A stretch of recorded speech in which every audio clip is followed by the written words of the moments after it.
Now, I'm sure that most of you know the old story about the astronaut who went far out into space and was asked on his return whether he had been to heaven and seen God. And he said yes. And so they said to him, well, what about God? And he said, she is black. And although this is a very well-known and well-worn story, it is very profound. Because, I tell you, I knew a monk who started out in life as pretty much of an agnostic or an atheist. And then he began to read Henri Bergson, the French philosopher who proclaimed the vital force, the élan vital, and so on. And the more he read into this kind of philosophy, the more he saw that these people were really talking about God. And I've read a great deal of theological reasoning about the existence of God, and they all start out on this line.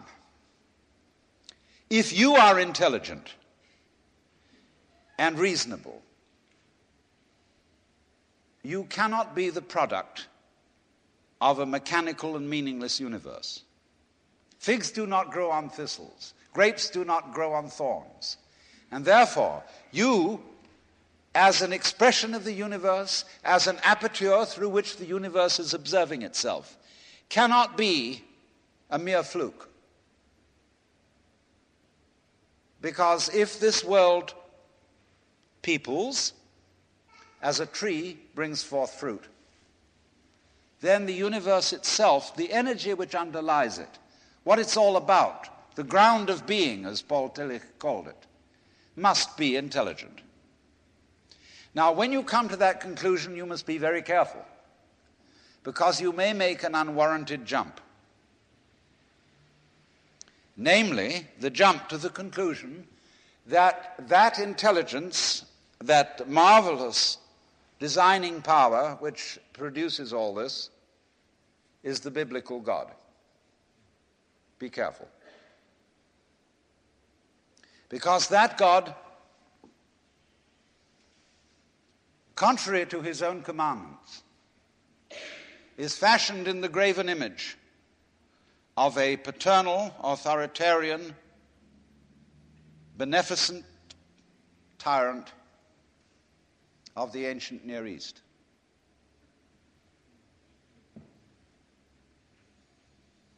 And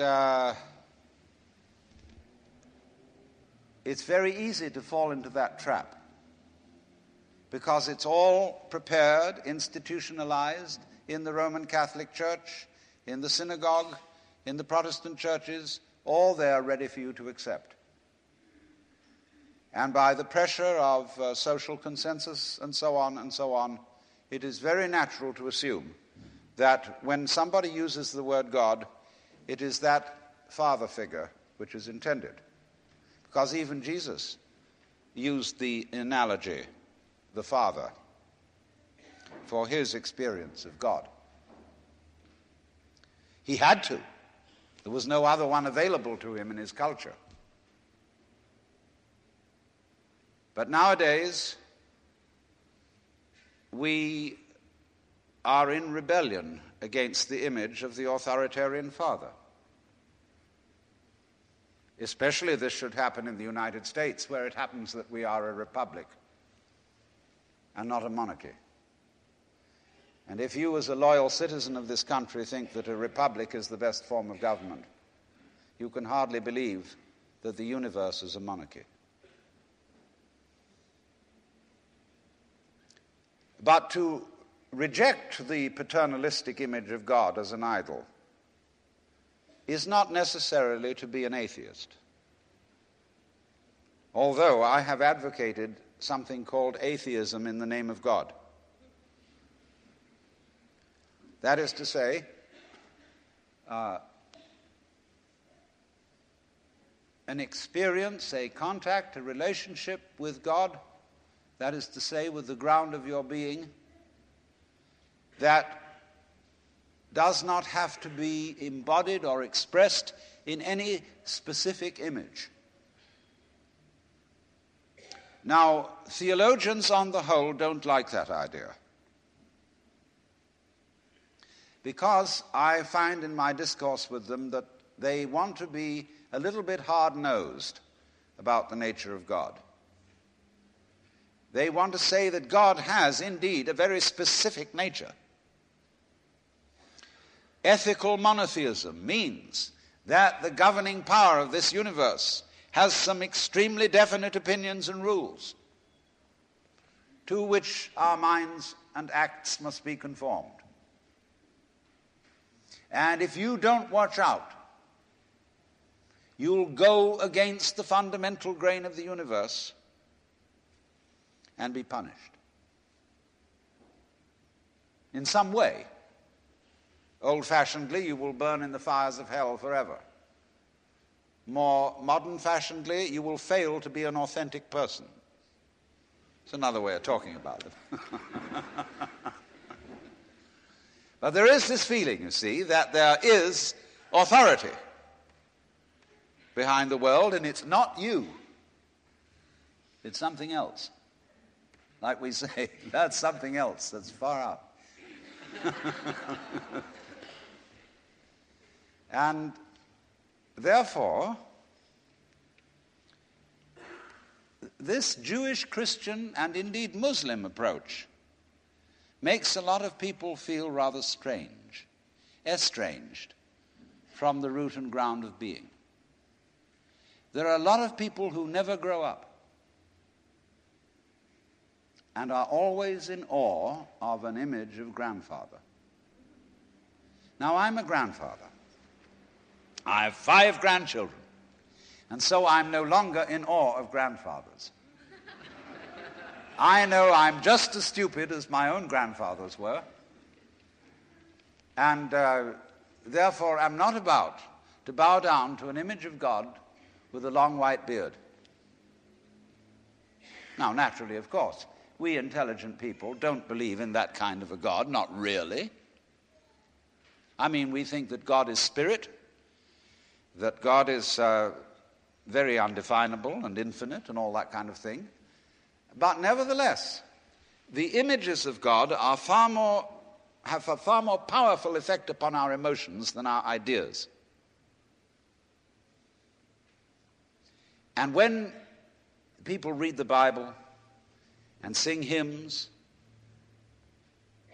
Ancient of Days, who sittest throned in glory, immortal, invisible, God only wise, in light inaccessible, hid from our eyes, they still got that fellow up there with a beard on. It's way in the back of the emotions. And so we should think, first of all, in contrary imagery.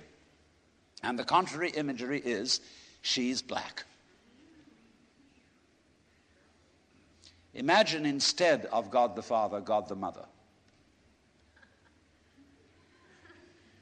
And imagine that this is not a luminous being, blazing with light, but an unfathomable darkness, such as is portrayed in Hindu mythology by Kali, K-A-L-I, the Great Mother,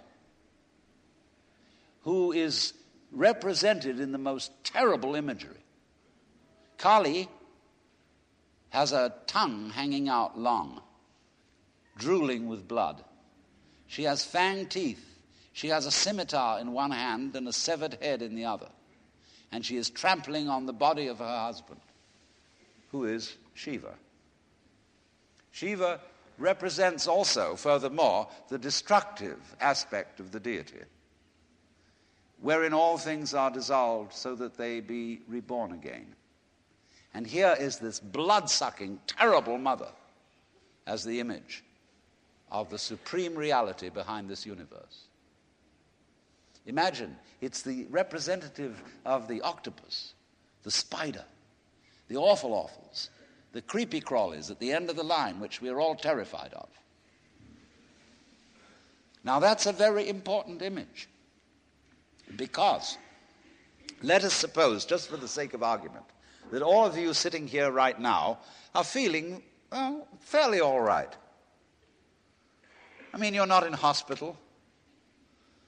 You don't have the screaming mimes. You have a sense you probably had dinner and are feeling pretty good. But you know that you feel that you're fairly good because in the background of your minds, very far off in the background of your minds, you've got the sensation of something absolutely ghastly that simply mustn't happen. And so against that, which is not happening, and which doesn't necessarily have to happen, but by comparison with that, you feel pretty all right. And that absolutely ghastly thing that mustn't happen at all is Kali.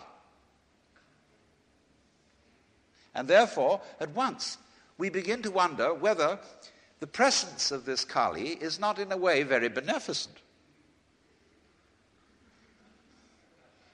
I mean, how would you know that things were good unless there was something that wasn't good at all? Now I'm not putting this forward as a final position. I'm only putting it forward as a variation, as a way of beginning to look at a problem and getting our minds out of their normal ruts. She's black.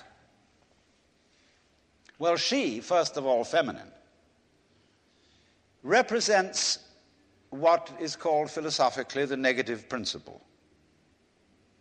Now, of course, people who are women in our culture today and believe in women's lib don't like to be associated with the negative because the negative has acquired very bad connotations. We say accentuate the positive. Well, that's a purely male chauvinistic attitude. How would you know that you were outstanding unless, by contrast, there was something instanding?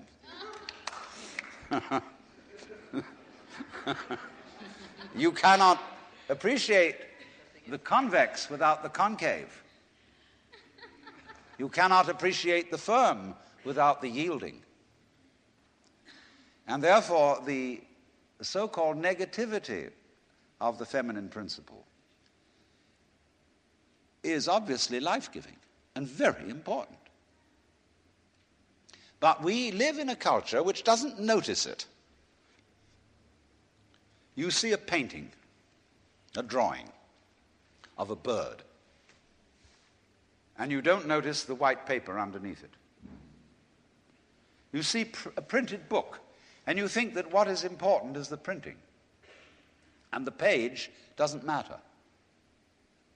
And yet, if you reconsider the whole thing, how could there be visible printing without the page underlying it? What is called substance, that which stands underneath, underneath, stands. To be substantial is to be underlying, to be the support, to be the foundation of the world. And of course, this is the great function of the feminine, to be the substance. And therefore, the feminine is represented by space, which is, of course, black at night. But were it not for black and empty space, there would be no possibility whatsoever of seeing the stars. Stars shine out of space, and astronomers, very high-powered astronomers, are beginning to realize that stars are a function of space. Now, that's difficult for our common sense, because we think that space is simply inert nothingness. But we don't realize that space is completely basic to everything. It's like your consciousness. Nobody can imagine what consciousness is.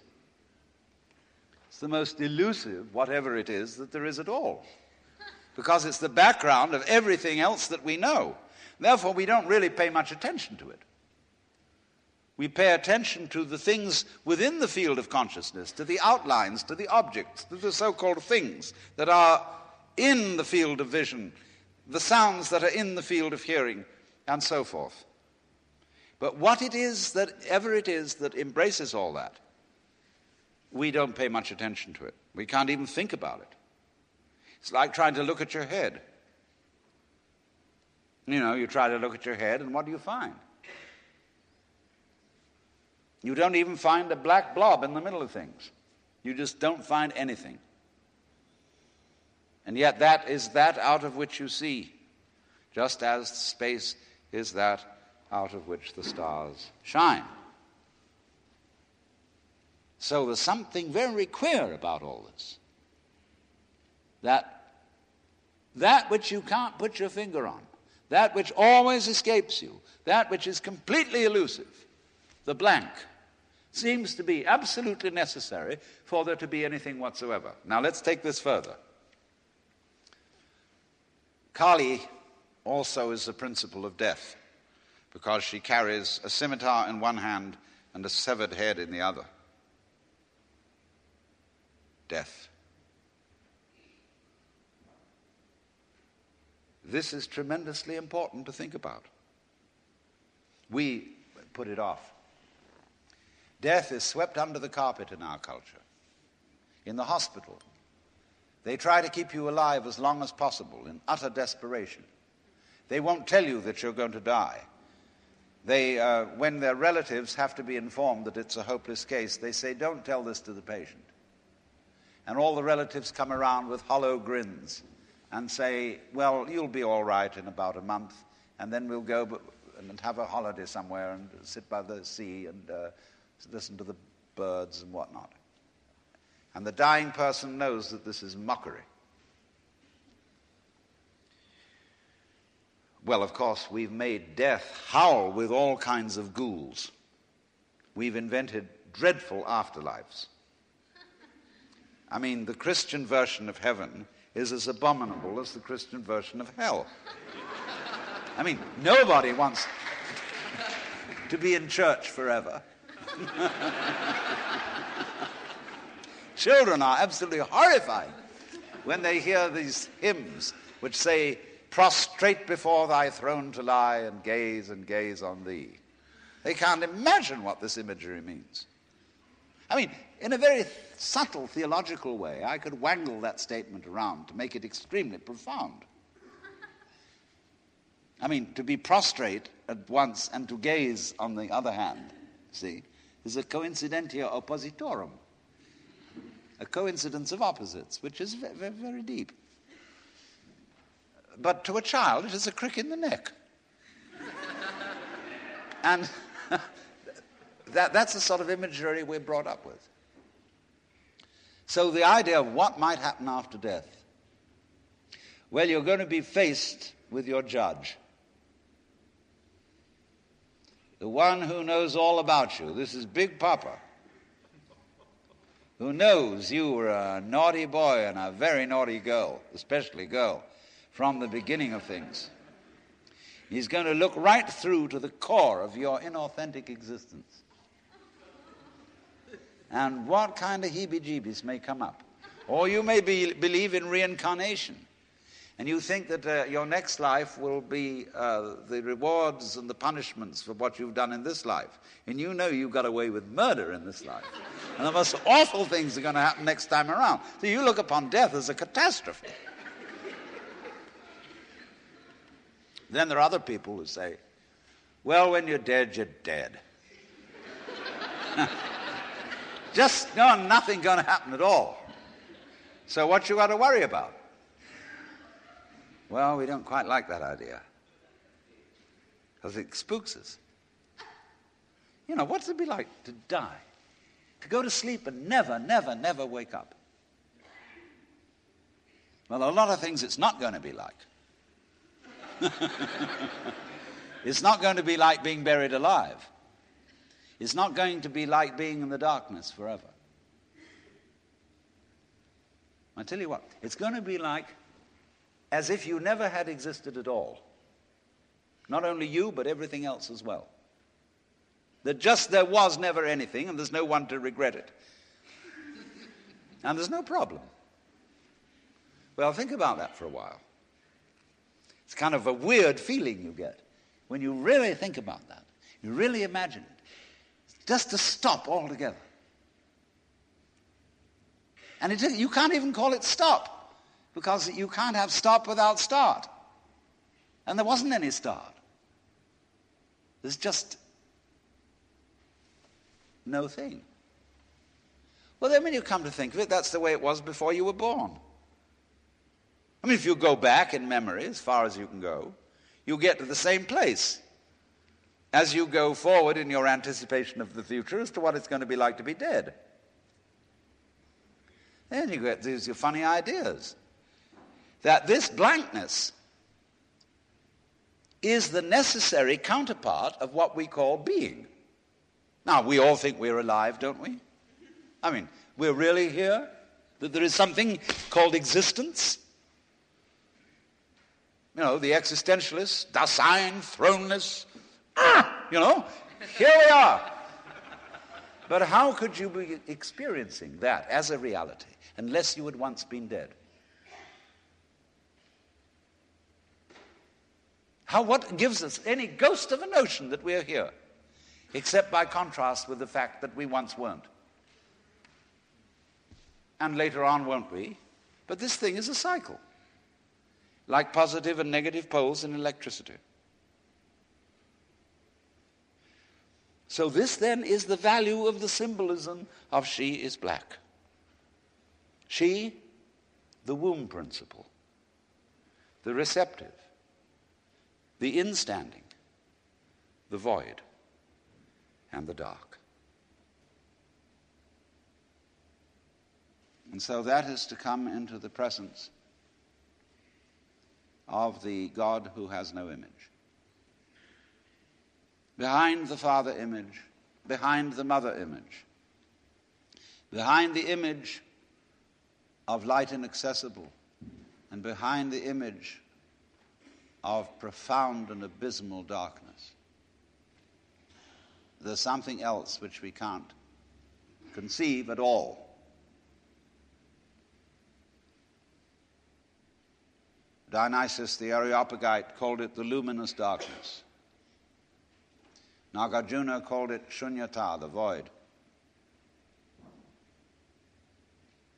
Shankara called it Brahman, that which can only, of which nothing at all can be said. Neti neti, beyond all conception whatsoever. And you see, that is not atheism in the formal sense of the word. This is a profoundly religious attitude, because what it corresponds to practically is an attitude to life of total trust, of letting go. When we form images of God, they are all really exhibitions of our lack of faith, something to hold on to, something to grasp. How firm a foundation, what lies underneath us, the rock of ages or whatever, Ein feste Burg. But when we don't grasp, we have the attitude of faith. If you let go of all the idols, you will, of course, discover that what this unknown is, which is the foundation of the universe, is precisely you. It's not the you think you are. No, it's not your opinion of yourself. It's not your idea or image of yourself. It's not the chronic sense of muscular strain, which we usually call I. You can't grasp it. Of course not. Why would you need to? Supposing you could, what would you do with it? And who would do what with it? You can never get at it. So there is that profound central mystery. And the attitude of faith is to stop chasing it. Stop grabbing it. Because if that happens, the most amazing things follow. But all these ideas of the spiritual, the godly, as this attitude of must, and we have been laid down the laws which we are bound to follow. All this jazz is not the only way of being religious and of relating to the ineffable mystery that underlies ourselves and the world.